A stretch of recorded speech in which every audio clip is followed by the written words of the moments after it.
Meet our hero, a demon who can't use magic. A literal demon with the magical skill set of a wet sock. The four generals of the Demon King's army did what any heartless corporate managers would do. They fired his sorry, powerless ass. And they didn't sugarcoat it either. You're garbage, an imbecile. Thanks for the trauma, boss. Now our boy's out on the streets, unemployed, starving, and wandering through the woods like a sad background NPC. Days pass, no food, no purpose, just vibes and existential dread. Until, bam, monkey attack. A girl is getting chased by a demonic monkey on steroids, and despite being half dead, our demon dropout jumps in to help. Can't use magic? No problem. He grabs a human weapon, like some ancient relic from a pre-magic era, and absolutely clocks the monkey right in the chest. R.I.P. Planet of the Apes. The girl, clearly impressed by this budget heroism, thanks him and practically begs him to come to her village for a real meal. Because nothing screams plot development like instant noodles and emotional manipulation. Her name's Malika, kind, cute, and apparently has no sense of stranger danger. She brings him to meet her parents like it's a dinner date, and he decides to keep the whole "I'm a literal demon" thing on the down low. 'Cause, yeah, villagers aren't exactly demon-friendly these days. Cue late-night awkward gratitude scene. Malika shows up like, "Thank you, mysterious man. No one's ever protected me before." And he's like, "Please don't make this weirder than it already is." He knows if he accepts her dad's job offer, he'll have to register with the Adventurer Guild, something only humans can do. But plot twist, it works. Bruh, is he even a demon? Now things get spicy. Our newly rebranded adventurer, Dariel, is living the human life. First day of adventurer school, and he's hitting every power demo like a protagonist on steroids. Slashes a tree in half like it's made of tofu. Bullseye on an apple. Punches a rock. Blocks an attack with a glowing shield. Malika's dad is watching like, "My guy, what are you?" Turns out he's got all four aura types. It's beyond rare. It's busted. So obviously, he decides to settle down in the oddly named Lux Village and live his best fake human life. But don't worry. Humiliation is still on the menu. Despite being secretly OP, Dariel gets slapped with the lowest adventurer rank, and some D-rank brat calls him a geezer. Classic anime disrespect. Bet that kid cries when he runs out of mana. Dariel's first important mission? Go pick medical herbs. But wait, plot twist incoming. They warn him about a deadly monster lurking nearby. The same one he already beat with zero magic and a whole lot of depression. Yeah, that one. Turns out, getting fired by the Demon King was the best thing to ever happen to this loser. The demon army just got a status report that Dariel, the exiled demon lackey turned forest hobo, deleted a monkey. And who hears this? Gashita, aka the walking embodiment of daddy issues and delusion. And because the man's got the ego of a final boss with the skill set of a tutorial enemy, he immediately volunteers for the next mission, without asking, of course. Then mocks Dariel for having to pick medical herbs. Right? Because healing items aren't important at all in a world full of demon deer and blade-proof snakes. Genius. So now, Dariel's off on his first fetch quest adventure with Malika, the local village waifu with big I-stab-things-politely energy. They hike up a scenic hill, and she, totally not looking for an excuse to hold hands, grabs his arm to avoid getting separated. Sure, separated. In broad daylight, on a hill. Totally legit survival tactic. Anyway, they start collecting leaves like it's a cozy farming sim, until Malika spots deer tracks. She's like, "Let's hunt dinner." And Dariel's like, Cool, I brought knives. Suddenly, the deer's eyes go full demonic red, like someone just stepped on its anime backstory. And just when you think this is some mild forest encounter, the demon deer is fighting another monster. And guess what? They win. Somehow. Against two beasts. No training montage, no power-up, just raw plot armor and good vibes. But then, just when the dust settles, who pops up screaming like a kid who dropped his ice cream? Yep, Gashita. Mad that they killed his monster. His. Like he owned it. Bruh didn't even touch the thing, but is mad they stole his kill. Sit down, side character. Days pass, and Dariel starts feeling at home. A demon outcast finding peace in a backwater village with PTSD deer and emotionally unstable swordsman. Truly heartwarming, but of course, peace doesn't last. Malika's dad, a man built entirely from grunts and suspicious stares, finds out that Gashita requested a C-ranked Blaze Death Cycle monster. Yes, that's the actual name. The problem is that Monster's turf belongs to another town, which means Gashita is about to start an international monster turf war over his fragile ego. So who has to clean up the mess? Of course, it's Dariel, because responsibility is now his full-time job. Malika hands him some healing potions like it's a farewell scene from Final Fantasy, and he walks into the storm, literally.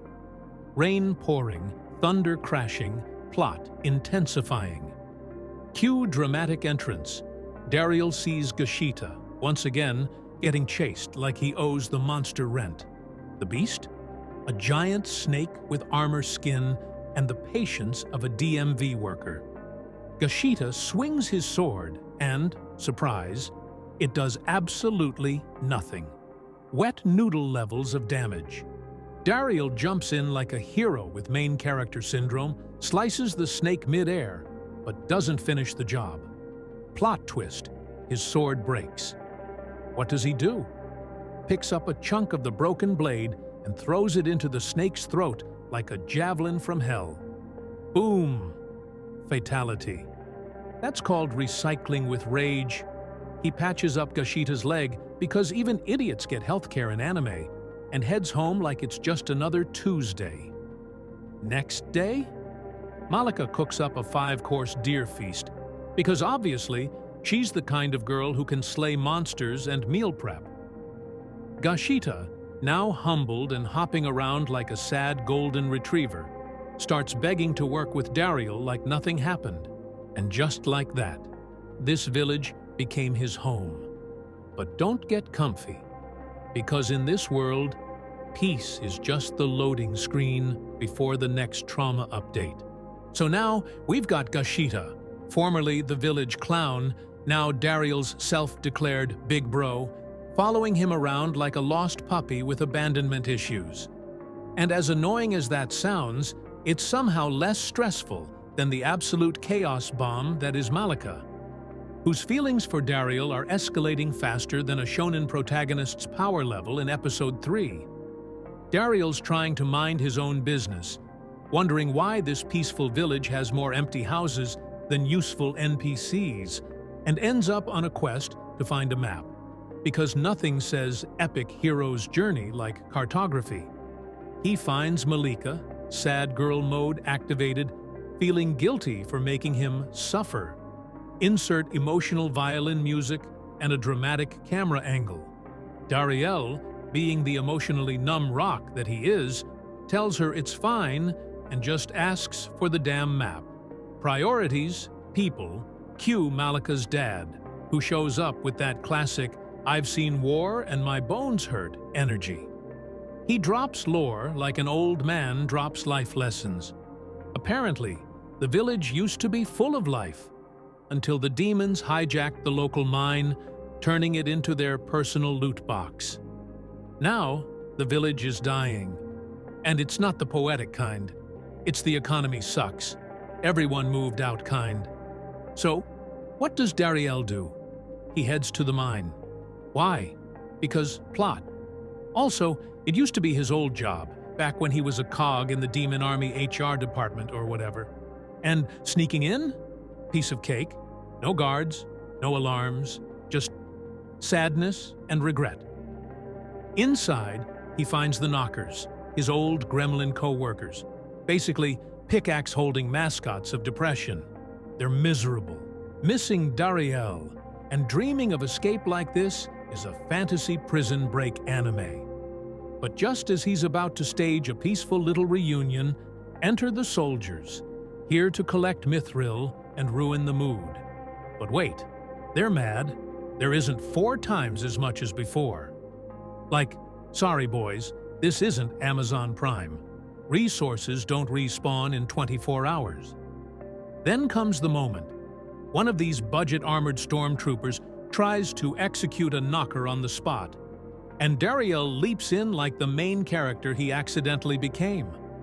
He tells the soldiers if they kill them, they're murderers. But guess what? Their boss doesn't give a damn. So Dariel does what any responsible ex-demon employee would do. He goes full John Wick. 1 man, 100 soldiers, and he absolutely annihilates them. Fists, blades, raw disappointment, the whole works. And when it's over, he doesn't kill anyone. Nope. Just humiliates the commander by cutting off his hair, like this is an episode of Project Runway. Vengeance Edition. He then gives the best anime, "I will protect you" speech to the Knockers, like some war-hardened babysitter, and declares that the mine belongs to the people now. Result? The whole village rises again. Jobs return, joy returns, and Malika? She flies in like a heat-seeking missile of affection and body slams Dariel out of happiness, probably breaking at least 2 of his ribs and what's left of his personal space. And just like that, the village is reborn. But something tells me peace has an expiration date. Somewhere in the shadows of villainy and poor management decisions, Dariel's former boss, yes, the same guy who fired him like a useless intern, is now working on a literal mega-bomb. And not just any bomb. This one's powered by magic and mithril, because apparently basic world domination isn't dramatic enough anymore. He wants to go down in history as the greatest ever, but here's the problem. He needs a mithril overdose to make it happen. And guess what? He just found out that the mine, the one he thinks belongs to the demons, has been taken over by, wait for it, humans. Now he's not just furious, he's in deep trouble, because even the Demon King found out. And let's just say, demon royalty doesn't appreciate failure. Heads will roll, unless, of course, someone else's does first. Meanwhile, in romantic hell, Malika decides she wants children now. Yep, children. Just casually drops that bomb mid-episode like it's a weather update. Our boy, Dariel, uses a nearby brawl as an excuse to escape. Tactical retreat. Maximum avoidance. A plus move, really. Then, the local town council shows up, trying to act tough. They walk in like, "Dariel, give us the mine." And he's like, "Oh, you mean the one where your snake problem slithered into your town and Gashita, of all people, spotted it? Yeah, we handled that." The town reps? Absolutely speechless. Why? Because Dariel soloed the monster they couldn't even find. Clap back of the century. But of course, this anime wouldn't be complete without more emotional whiplash. Malika is now angry that anyone would dare insult her precious Dariel. Girls ready to throw hands over slander. Protectiveness level. Unhinged. Next day, new issue. The Knockers, those depressed mining goblins, refuse to talk to anyone but Dariel. Because apparently, he's not just their savior, he's now their emotional support human. So, Dariel, being the ever-reliable protagonist, strolls into the mine, and all he has to do is politely ask the Knockers to negotiate. And guess what? They all say yes, But don't get comfy, because the demons are still trying to win the knockers over, like a bad Tinder date that just won't take the hint. Only problem? Dariel's still here, and he's not letting his little pickaxe crew get swiped. And now enters Rizé, the only demon with a brain cell and actual feelings. He's the only one who missed Dariel after he got kicked out. It's kind of sweet. Until you remember, this is war. Dariel hits him with the truth bomb. I'm human. Rizé? Shook. But instead of backing off, he asks Dariel to come back anyway, because Lady Doroy, aka Demon MILF with power complex, wants him back. Dariel's response? No thanks. Also, wanna buy some mithril? The disrespect is immaculate. Then, because this anime never lets up, Dariel sets up a peace meeting between demons and humans. And shockingly, it's going well, until the council from before jumps in like a drunk uncle at a wedding, screaming, "No way!" Dariel calmly shuts him down and tells the human lord, "We can trust this demon." Surprisingly, the lord agrees. A deal is made, tensions calm, and at the end of it all, Dariel, exiled demon secretary turned mythical diplomat, admits he loves both humans and demons. And that maybe, just maybe, one day they can all be friends. Dariel's next big move? Building a mithril shop, a solid plan. Until some B-ranked rent-a-hero shows up to gatekeep the entire project. He takes one look at Dariel's rank and hits him with the classic, "Go home, you're just a D-rank nobody." And just when things couldn't get dumber, Malika shows up, jumps on Dariel like she's sponsored by physical affection, and drops the line of the day. "An old man touched my chest." No context, no warning, just straight to trauma. Dariel, now playing the role of boyfriend, therapist, and HR representative, tells the guy he crossed the line. But plot twist, the old man isn't just a creep, he's also a mithril smith. Like, the literal mithril whisperer. He claims to be from the Central Guild, aka the place where dreams go to get judged. Turns out, he and his crew have been locked out of the shop by the villagers. But instead of swinging swords, the guy wants to negotiate like a grown-up, and somehow, they finally let him in. What does he do? Proceeds to roast their entire operation.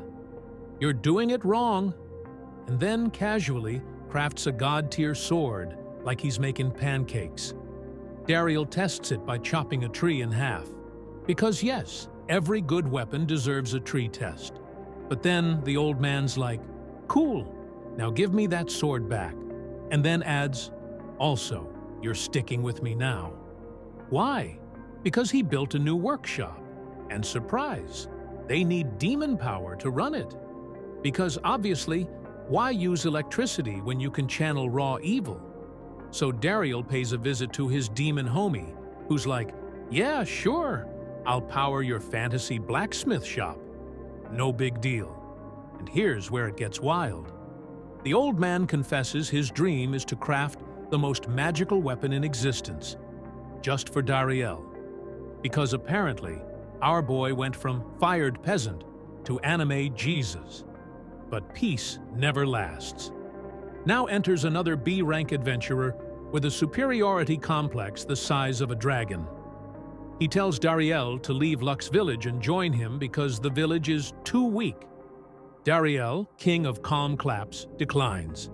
So of course, the guy challenges him to a duel. Cue the montage.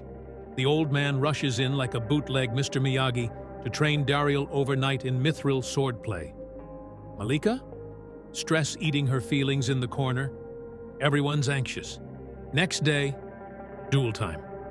The B-rank clown laughs when he sees Dariel walk up with a knife. Yes, a knife. Not a sword. Not even dual blades. Just one tiny blade and big confidence. But in less than a second, Dariel breaks the guy's weapon, then breaks his backup weapon. And it gets worse. Dariel's blade isn't just a blade. It's connected to his aura, which means it has no limits. Basically, it's a cheat code disguised as cutlery. B rank tries a third weapon. Nope. Dariel breaks that one too, like it's made of plastic. And the duel? Over. Dariel wins. No sweat. Malika, once again, does her signature anime leap hug, practically turning Dariel into a human pillow. And as for the loser, Dariel doesn't gloat, doesn't punish him, doesn't even flex. Instead, he's like, fix the houses you broke during the fight. Absolute savage. Gentleman-level revenge. Then comes the cherry on top. Dariel gets offered a position in the Central Guild. The dream job. The big leagues. The anime version of being asked to join the Avengers. But instead of celebrating, Dariel is seen deep in thought. In a sauna. Because, of course, hot steam equals big brain clarity. Enter Malika, ready to ruin peace with a heartfelt conversation again.